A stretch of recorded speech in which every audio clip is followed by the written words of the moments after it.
BFM Business présente les experts de l'IMO. Marie-Cœur de Roy.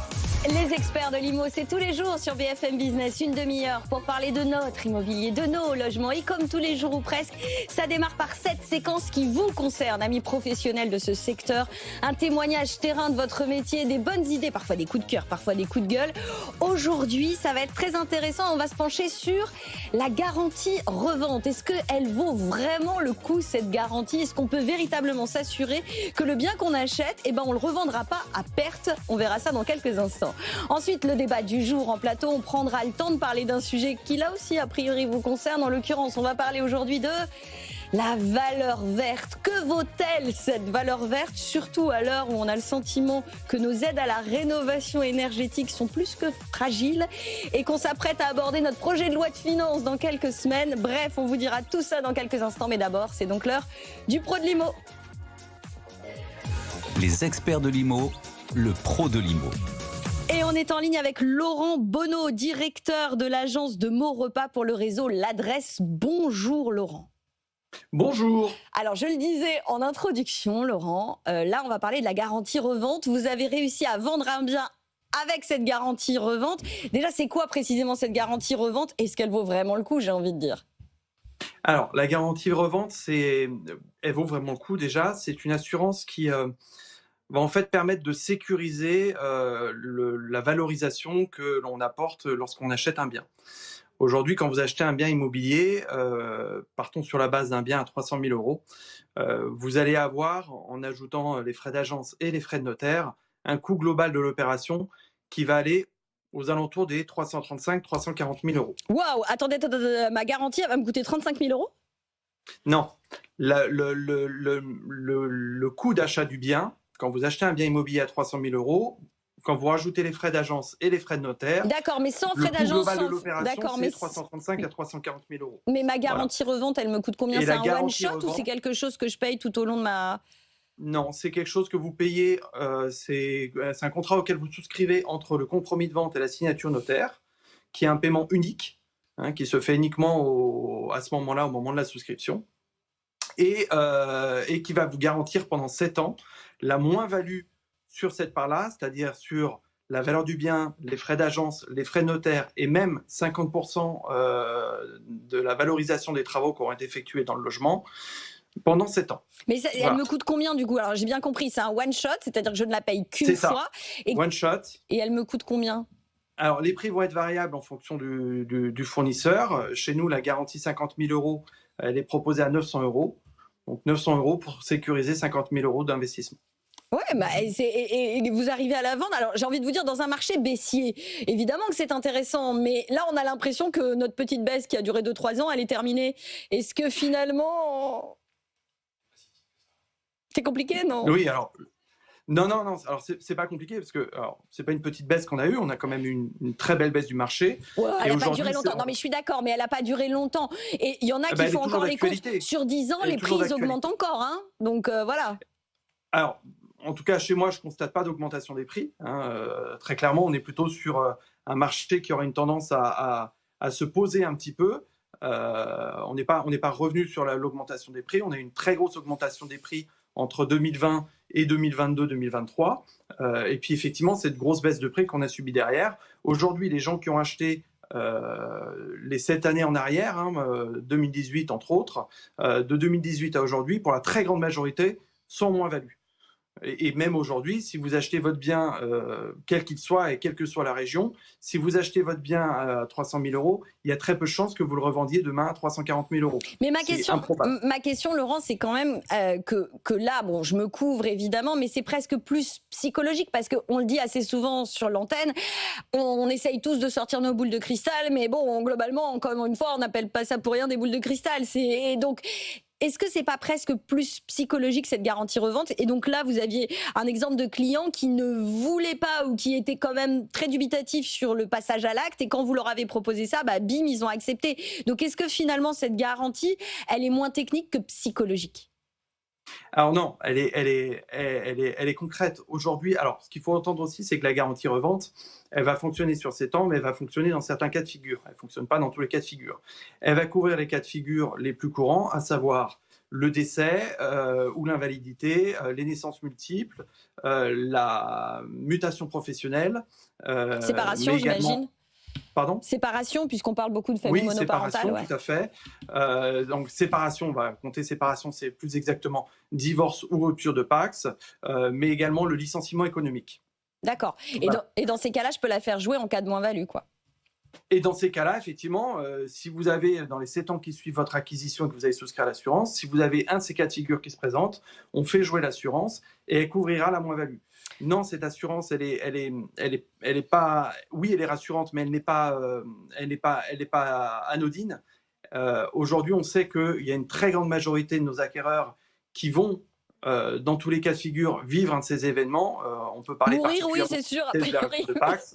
C'est assez courant, voilà. Et pour ma part, en tout cas, je suis vraiment certain que dans les 7 ans à venir, on n'a pas un marché qui va augmenter de l'équivalent des frais, à savoir 10 à 15%. Non, mais je pense qu'on est sur un marché qui va stagner et qui ne devrait pas évoluer probablement dans les années à venir, d'autant plus que les taux ne reviendront pas à ce qu'on a connu, c'est-à-dire les taux à 1%. Là-dessus, on est d'accord. Là-dessus, on est d'accord. Sauf choses exceptionnelles, mais on en a tellement connu des choses exceptionnelles. Merci Laurent Bonneau, directeur de l'agence de l'adresse de Maurepas.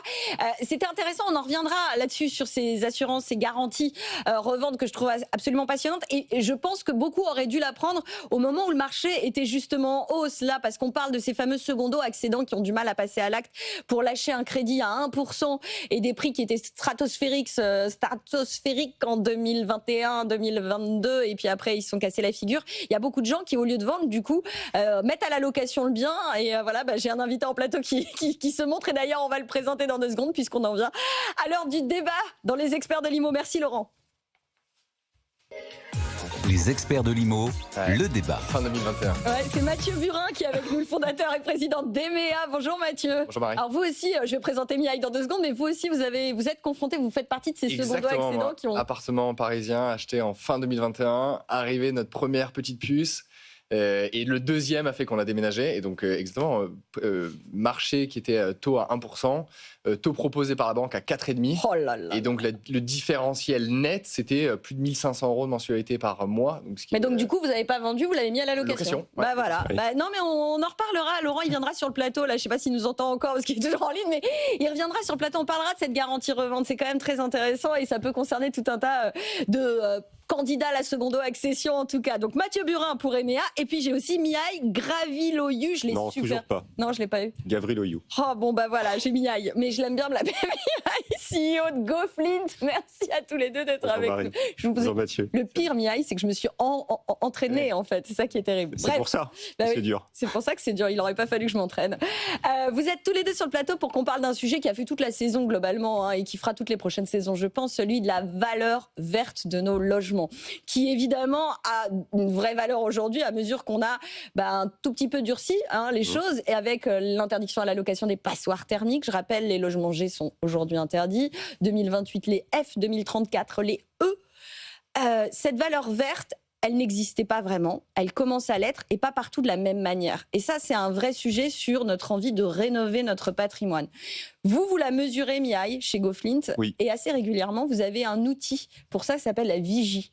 Tout à fait. Elle est vraiment existante partout, cette valeur verte, comme je le disais, où il y a quand même des vraies grosses différences aujourd'hui. Alors, elle existe partout. Mais ce qu'il faut voir, c'est qu'effectivement, la variation entre la valeur verte, et d'ailleurs, il faut préciser ce qu'est la valeur verte, c'est la valeur d'un bien net, des améliorations ou des frais d'amélioration pour la rendre énergétiquement plus performante. C'est ce que dit l'ADEME dans la définition officielle. Donc la question, c'est qu'on part d'un prix d'acquisition, on a des coûts de transformation, d'amélioration, et on va avoir une valeur de revente théorique qui va être indexée quelque part sur le DPE. Est-ce que la valeur verte, c'est un bien AB avec une note AB? Est-ce que c'est une note CD? Parce qu'effectivement, en fait, Alors, on rappelle, le diagnostic de performance énergétique avec des notes qui vont de A à G+, elles n'existent plus, les G+, c'est ça maintenant? Plus de 450, si. Normalement, là, c'est du G, quoi. Bon G maintenant. Ouais. C'est du bon G. C'est du bon G, c'est du bon gros G. Et ce que l'on voit, c'est qu'on a un parc immobilier, comme tu le disais, qui est assez inégal. C'est-à-dire qu'aujourd'hui, une passoire thermique sur 3 en vente en 2025, c'est Paris, Marseille ou Lyon. Une passoire thermique sur 5 en France, c'est Paris. Paris, on va avoir un écart de prix d'à peu près 9% entre un bien vert A et B et un bien, on va dire, rouge cramoisi qui va être F ou G. Ça va être 20% pour Marseille et pour Lyon. Donc déjà, Paris, en fait, se détache un petit peu du Parce lot. que c'est sur un marché très tendu, c'est aussi ça C'est sur un marché très tendu avec un stock de passoires thermiques qui fait qu'un acheteur, je ne sais pas quel était le bien que tu avais acheté, c'était une passoire. On va gagner une lettre et on pourra rentrer dans le détail sur comment on gagne les lettres. Mais après, les prix de valeur. Et le but, c'est aussi de rentrer sur un sujet patrimonial. Oui. Pour moi, il y a 3 points sur la valeur verte. Côté travaux, c'est quel est, votre prix d'acquisition. On rappelle ce que fait EMEA, vite fait quand même, Mathieu, parce que c'est vrai que... Plaisir, ouais. Donc EMEA, c'est un des leaders de la rénovation en France. On est courtier en architecture et en rénovation, nouvelle génération. On a levé un petit peu plus de 15 millions d'euros avec des investisseurs de renom. Le but, c'est on accompagne, on simplifie, on sécurise les particuliers, les investisseurs dans leurs travaux de rénovation. D'accord, au moins ça c'est dit. Voilà. Même modèle qu'un courtier en prix immobilier, pour faire très simple, on essaie d'optimiser, on est vraiment le chef d'orchestre et on vous trouve la meilleure solution en fonction de votre besoin.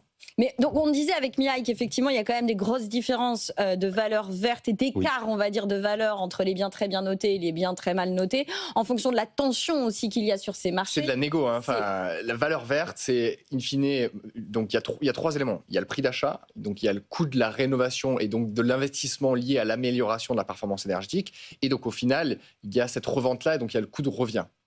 Ou de revente, ça dépend de quel côté on est. Et donc en fait, juste bien savoir que c'est un marché qui est ultra tendu, et donc il y a des cycles de marché, et donc la question c'est juste dire, au moment où je vends, quelle est ma survaleur qui a été liée par le fait que mon appartement il est plus beau, j'ai un confort d'été et un confort d'hiver. Grosso modo, si je ultra simplifie, c'est ça. Si on rentre un peu dans le détail, j'investis 20 000 euros pour faire une isolation. Ouais. Je vais gagner, je prends très simple, je vais gagner 100 euros par mois, donc 1 000 euros. Donc j'ai 5% de rendement direct sur ma facture d'électricité, ce qui est quand même intéressant. Et puis après, est-ce que mon bien, au final, est-ce qu'il est 20 000 euros plus cher, ou est-ce qu'il est 30, 35, 40 ? Et comment je valorise ça ? Ou que 5. Ou que 5, si j'ai pas fait les travaux optimisés, ou j'ai fait des travaux qui servent à rien, ou qui sont trop chers. Donc quel est le meilleur retour sur investissement la surface que j'ai perdue. Alors, c'est ça qui est intéressant, c'est que, alors, Mia, il a regardé aussi ça, c'est-à-dire qu'il a regardé le coût des travaux, mais aussi la valeur de mon patrimoine, parce que quand je fais de l'isolation, alors je sais qu'il y a plein de gens qui vont me vendre des trucs incroyables pour ne pas perdre de surface. Non ? À Paris ou ailleurs ? Ailleurs, partout, des trucs avec une isolation par l'intérieur, j'entends. Hein. Ouais. En moyenne, on a discuté hors plateau, mais on est entre 5 et 6% de perte de surface. Alors nous, on modélise 7 pour être un petit peu plus conservateur, mais effectivement. Et maintenant, il existe des nouveaux matériaux, typiquement sur Paris, donc où le prix de mètre carré est à 10 000 euros, on va réussir à faire 3 à 4%, mais de perte. Malheureusement, même avec des matériaux ultra fins, qui sont quand même plus chers à l'achat, hein, donc c'est des matériaux qui sont plutôt innovants, ils sont plus chers, mais on optimise à 3 à 4%. Après, encore une fois, il faut le voir sur une chambre de bonne, ou sur des studios, ou sur des T3, c'est pas les mêmes sujets. Et puis, il y a aussi la question, alors vous parliez des chambres de bonne, Mathieu, on rappelle que de toute façon, à partir de 9 mètres carrés, je crois, ça devient plus louable. Hein, donc, à un moment donné... Il faut l'acheter un peu plus grosse. C'est ça, pousser les murs. Mais on a plein d'histoires aussi où les chambres de bonne, quand on les remesure après travaux, au final, les 50 centimes, enfin le 0,5 mètres carrés, on le retrouve. Donc, on est capable d'optimiser. C'est des magiciens, les gars. Non, en fait, il existe plein de choses et souvent, il vaut mieux faire. Moi, je recommande tout le temps de faire après travaux. Vous avez le droit, quand vous passez devant le notaire, à 5% d'écart de marge. Ouais. Donc on peut bidouiller le... Non, vous faites venir quelqu'un qui va vérifier post-travaux que le métier, il est exact. On bidouille rien du tout. On fait venir quelqu'un dont c'est le métier. Et on se rend compte qu'il y a 25 ans ou 50 ans pour les chambres de bonne à Paris. Sur les petites surfaces, on avait quand même tendance à gonfler un peu la chose. En tout cas, ça coûte 100 ou 200 euros. Moi, je vous recommande de le faire parce que ça permet d'être sûr de le faire. Voilà. C'est un conseil et le but, c'est de donner des conseils. Donc, il nous est arrivé de se rendre compte que les 0,5% de marge, les 5% de marge, on est capable d'optimiser. Donc, il faut le faire. Après, sur les chambres de bonne, sur les T2, sur les studios, un archi d'intérieur qui optimise, il va pouvoir vous trouver du mètre carré en plus. Et donc, au final, on sait être intelligent et que patrimonialement, le coût de la partie rénovation énergique, mais pour moi, il faut l'intégrer dans un projet global. Vous faites du confort d'été, vous faites du confort d'hiver, mais vous optimisez, vous allez mettre des lits où vous allez avoir du il y a une histoire de design le but, c'est de le faire sur des petites surfaces. D'aménagement de l'intérieur. Oui, parce que la valeur verte, c'est que la partie énergétique, mais nous, chez EMEA, on est toujours promoteur d'une vision patrimoniale du bien. Et donc, en fait, il faut prendre en compte l'intégralité des aspects. Je pense qu'il y a un point dont on ne parle pas. Il y a effectivement ce calcul de plus-value verte ou moins-value verte. Hein, ça dépend des marchés dans lesquels on est. Mais en fait, il y a le coût de possession totale. Le coût de possession totale, pour la plupart d'entre nous, c'est qu'on prend un crédit. Hein, on est rare à pouvoir acheter cash un bien, 2 biens, 3 biens. Et ce que l'on voit, c'est que les banques, en fait, commencent à influencer la valeur verte indirectement, puisqu'on va avoir des banques qui vont dire vous achetez un DPE FG, vous n'avez pas forcément de projet de rénovation, que vous pouvez me montrer dès le début, c'est 30 à 40 points de base de coût du crédit supplémentaire par rapport aux biens A et B que vous achetez. Si on a un crédit de 200 000 euros sur 20 ans, ce différentiel, c'est 16 000 euros d'économie sur le coût du crédit. 16 000 euros, ça te contribue une partie de ton budget de rénovation. Ouais, c'est des prêts bonifiés. Nous, on travaille notamment avec le Crédit Agricole, pour ne pas les citer. Non, mais en fait, ils le font. Et en fait, pour ne pas les citer. Non, mais on travaille avec énormément de banques. Vous avez le droit sur notre antenne. On peut tous les citer. Toutes les banques aujourd'hui, je crois, proposent des prêts bonifiés. Et ce qui est très malin, parce qu'en fait, le calcul, c'est exactement cela. Sur une base de 500 000 euros d'achat, mais en fait, les 0,2, 0,3, 0,4 points de différence sur 20 ans, en fait, ils sont très largement rentabilisés. Ils ont un effet important. Une rénovation énergétique bien pensée, et c'est notre job aussi en tant que courtier, en fait, elle sera forcément, moi ce que je dis, on a 0 chantier sur les 5000 qu'on a réalisés qui font une moins-value patrimoniale sur la partie valeur verte. Et le point sur lequel je te rejoins, c'est que nous, une fois de plus, nous, on regarde les choses d'un point de vue statistique. Donc, c'est-à-dire qu'on va s'appuyer sur ce que nos partenaires, comme par exemple le CASAM, peuvent nous remonter sur 60 000 chantiers qu'ils voient exécutés en France.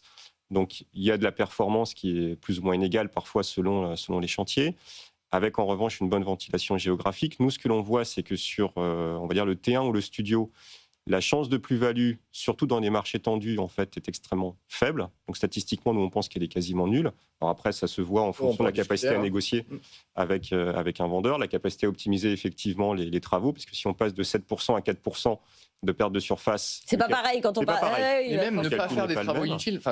Et l'autre point, c'est qu'en revanche, ça te rejoint aussi, c'est que plus on monte sur les surfaces, donc les T3, les T4, eux, en revanche, on voit que c'est des meilleurs supports de création de valeur parce qu'ils peuvent mieux absorber la perte de surface, mais qui mieux répartir les coûts de travaux, ils sont moins liquides. Et bien que on ne peut pas avoir le meilleur des... c'est parce qu'ils sont moins liquides que tu as plus de pouvoir de négociation avec le vendeur qui fait que tu peux plus... Et avoir une vraie décote à l'achat et donc derrière faire une... C'est pour ça qu'il y a vraiment pensé globalité. Il y a 3 actes. Il y a l'achat, les travaux et l'optimisation de travaux et donc la revente. Et donc l'achat, c'est sûr qu'un T3, T4 qui est moins liquide, il y aura beaucoup plus de marge de négociation. Les stats, les stats des notaires, c'est 4,9, donc quasiment 5%. Nous, on voit des appartements, des maisons, c'est plutôt 10% par rapport au prix affiché. Parce qu'en fait, le bien n'est pas liquide, il n'est pas vendable. Et en plus, outre l'aspect rénovation énergétique, il est dégueulasse. Il est dans son jus depuis 30-40 ans. Et donc, c'est là où on fait des super OP. Il y a quand même des belles passoires. Oui, bien sûr. Mais en plus, moche. Donc, tu as le combo de... Non, mais alors, en les gros, travaux sont globaux. À nos auditeurs et téléspectateurs, visez les pires passoires qui, en plus, sont moches dans leur jus, parce que là, vous avez matière à négocier. Si tu as une trace d'humidité sur le mur qui est monumentale, avec la peinture qui est craquelée, le parquet qui se soulève, parce qu'il y a une infiltration. Et que tu es dans le cadre d'une succession... qui est bloquée. Exactement, et ça fait 30 ou 40 ans qu'il n'y a pas eu de travaux. Non, mais c'est super. On fait des travaux, donc plus vous aurez de travaux à réaliser, plus ça fait peur. Tout à fait. Les gens ont peur aujourd'hui des travaux. Et donc, c'est pour ça que des boîtes comme EMEA existent. Mais la stat, c'est qu'il y a un Français sur 2 qui n'est pas satisfait de ses travaux parce que risque de délai, risque de prix, je ne sais jamais à qui m'adresser, j'ai peur que je vais me faire avoir. Et donc, vous avez un levier à la vente, sachant qu'aujourd'hui, les gens qui ont des passoires énergétiques en G ne peuvent plus les louer. Donc chaque mois, c'est 500, 1000, 1500 euros qui n'arrivent pas. Et donc en fait, ça va vite. Après, ils peuvent plus les louer, mais je salue mes copains de Priceable qui avaient regardé qu'il y avait encore plein d'annonces en G à la location. Donc je rappelle, si vous êtes propriétaire bailleur, vous n'avez pas le droit. Joli placement de produit. Joli placement de produit, toujours. On n'a pas le droit, mais... Chut, pas de marque. Non, alors du coup, donc on a parlé effectivement de l'enjeu de la surface qu'on achète au départ et qu'on va perdre après les travaux. On a parlé de la localisation et des tensions sur certains marchés qui provoquent ou non justement plus ou moins d'écart de prix entre un logement bien et un logement mal noté. Maintenant, on a parlé pas vraiment du coût des travaux. Et j'aimerais bien qu'on en parle, d'autant qu'aujourd'hui, je vous rappelle que ma prime rénovation d'ampleur est en stand-by jusqu'au moins la mi-septembre, qu'on a un projet de loi de finances dans les cartons qui, a priori, fera que ce dispositif sera sans doute moins généreux et quand il reviendra en 2025, là en septembre, mais surtout en 2026. Ça me coûte combien ces travaux-là ? Alors, moi, je t'en perds. Et quels travaux faire ? Du coup, Mathieu, c'est un peu votre domaine de compétence. Quels travaux faire ? C'est vous prenez des conseils, vous avez des courtiers, vous avez des architectes, vous avez des maîtrises d'œuvre, des gens dont c'est le métier, et ils vont être capables de vous optimiser les coûts. Très très simplement, donc il faut bien isoler, ça sert à rien sinon. Bien isolé, juste d'un mot, puisque vous parliez du confort d'été. Moi j'ai découvert récemment que par rapport au confort d'été, la bêtise à faire quand on veut se garantir un confort d'hiver, c'est faire isoler le plancher. Apparemment c'est une très mauvaise idée, parce que pour l'été en l'occurrence, la fraîcheur vient du sol. Donc peut-être privilégier l'isolation des murs et de la toiture, plus que l'isolation du plancher par exemple. C'est multifactoriel, on change un petit peu, mais Isolé, il faut comprendre que l'isolé, c'est dans les deux sens. Donc, si la chaleur est enfermée et que c'est bien isolé, la chaleur ne part pas. De la même façon que quand c'est bien isolé, le froid ne rentre pas l'hiver. Et donc, normalement, on arrive à garder une température constante entre 18 et 22. Donc, isolé, c'est dans les deux sens. Donc, ça veut dire que ça, il faut de la ventilation et après, pompe à chaleur. Système de chauffage. Ouais. Exactement. Donc, réversible, chaud-froid, qui est le meilleur coefficient. Si vous avez ventilation, isolation et pompe à chaleur, déjà, vous êtes sur les principaux postes à faire. Et ça me coûte combien? Parce que là, pour le coup... Ça dépend de la surface, ça dépend du niveau de qualité, ça dépend du niveau de gamme. Comme d'habitude, hein, si vous êtes une gamme primo investisseur, c'est pas le même prix que sur un truc un peu plus luxe. Mais on a tendance à dire globalement sur une réno globale qu'on est sur des tickets à 40-50 000 euros. Est-ce que je me trompe pas trop? Ça dépend. Enfin, 40-50 000 euros sur un T2, sur un T3, sur un T4, ça dépend de la surface. C'est un prix métrique multiplié par une surface. Miaï, chez Goflin, vous faites... Nous, on est plutôt entre 550 et 750 euros du mètre en fonction des départements où on se trouve. Parce que les travaux à Paris vont être plus onéreux que dans le Loir-et-Cher. D'accord. Et c'est pour ça que je vous emmène, et c'est pour ça que j'ai parlé de la fragilité des aides qu'on a, qu'elles soient publiques ou pas, avec les certificats d'économie d'énergie. Ce coût-là, est-ce que vous pensez sincèrement qui va me permettre à moi, madame tout le monde, de faire les travaux nécessaires Alors, nous... Pardon. Je t'en prie. Non, vas-y. Dans la vigie de GoFlint, ce qu'on fait, c'est qu'on analyse les plus-values potentielles sans dépendre des aides publiques et sans prendre en compte les économies d'énergie. Donc ça, les économies d'énergie, c'est un petit bonus. Les économies d'usage. Exactement, les économies d'usage. Alors après, si tu es propriétaire-bailleur... Il y a quand même un bon rendement, hein, en fonction du prix de l'énergie, mais qui est intéressant à faire. Si tu es propriétaire-bailleur, pour le coup, c'est le locataire qui va en bénéficier parce que c'est lui qui, effectivement, a une consommation améliorée. Mais ton loyer peut augmenter proportionnellement. Donc en fait, c'est un jeu de vase communicant, exactement. Potentiellement.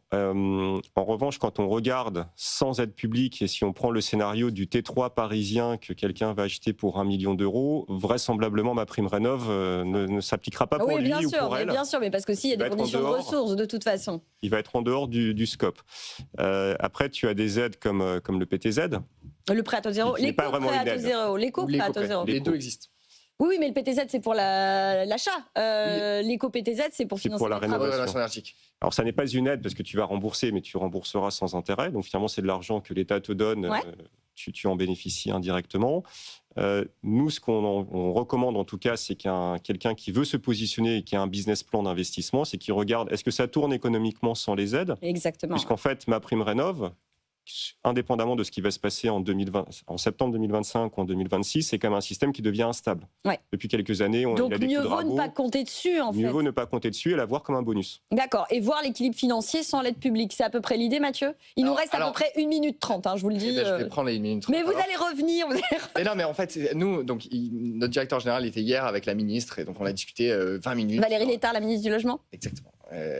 Et donc, on a discuté, et donc elle nous dit, OK, on a mis en pause ma prime rénov'. Ce que nous, on explique chez EMEA, c'est qu'aujourd'hui, maintenant, alors EMEA n'est pas MAR. En fait, on doit utiliser les MAR. Mon accompagnateur rénove. Mon accompagnateur rénove. Oui, Marie-Lexie, qu'on m'appelle. Donc, nous, on est toujours en train d'expliquer que ce qu'on va faire chez EMEA, en fonction, on va faire un devis d'une boîte de qualité EMEA, qui sait faire avec tout le process de sélection qui est vraiment draconien, et un MAR, donc quelqu'un qui est RGE, donc une entreprise RGE qui va être reconnu garant de l'environnement. Pardon, ouais, absolument. Tout le monde nous écoute et on est dans les experts, donc forcément ça passe. Et donc en fait, on se rend compte que statistiquement, EMEA, alors on compare parce que ça permet de descendre en plein pression, mais en fait on est au même prix, voire on gagne tellement de temps à ne pas s'embêter avec les aides, les dossiers, la facturation du MAR, les 3 à 6 mois, les règles de l'ANA qui changent tout le temps, le fait que là ils ont décidé en 2 mois sans prévenir personne que c'était fermé, que le guichet, donc en fait que tout se décale. Mais en fait moi je leur recommande, testez, et si vous avez le même prix, mais allez avec le truc sans les aides. Mais donc vous êtes tous les deux d'accord, messieurs, pour conclure, parce que sinon je vais me faire fâcher, après ça va être compliqué sur les timings, et j'adore Colin, mon réalisateur. Donc juste pour conclure, on peut dire clairement qu'aujourd'hui la valeur verte elle existera quand bien même les aides devaient être un peu moins puissantes qu'elles ne l'étaient. Et patrimonialement, c'est un super choix. Donc faites des travaux avec ou sans aide. C'est ça. Exactement, parce qu'en fait, tant que vous avez votre ROI, donc votre opération financière, elle tourne, faites-le. Et si vous avez des aides, c'est un bonus. Et puis si vous voulez être sûr de l'équilibre financier du truc, vous allez chez Goflin, vous allez voir la vigie de Goflin. En revanche, moi je vous déconseille de faire les travaux avant de vendre. Laissez-les plutôt à l'acquéreur. Oui, ça c'est Voilà. mieux. Et puis en plus, la banque, elle finance mieux quand c'est l'acquéreur. Bon, bref, on en reparlera, Alors, messieurs, parce que là, sinon, je vais me faire fâcher. Merci à Miaï Gravilieu, Voilà. le CEO Merci, de Marie. Montpellier. Merci à Mathieu Burin, Facile. le fondateur et président des meilleurs. Je vous retrouve demain pour les experts de l'IMO. On fera un bilan de ce marché sur l'immobilier locatif d'ailleurs. Tiens, ça sera le pendant de notre sujet du jour. D'ici là, je vous laisse avec Lorraine Goumeau. C'est l'heure des meilleurs moments de Tout pour investir sur BFM Business. Les experts de l'IMO sur BFM Business.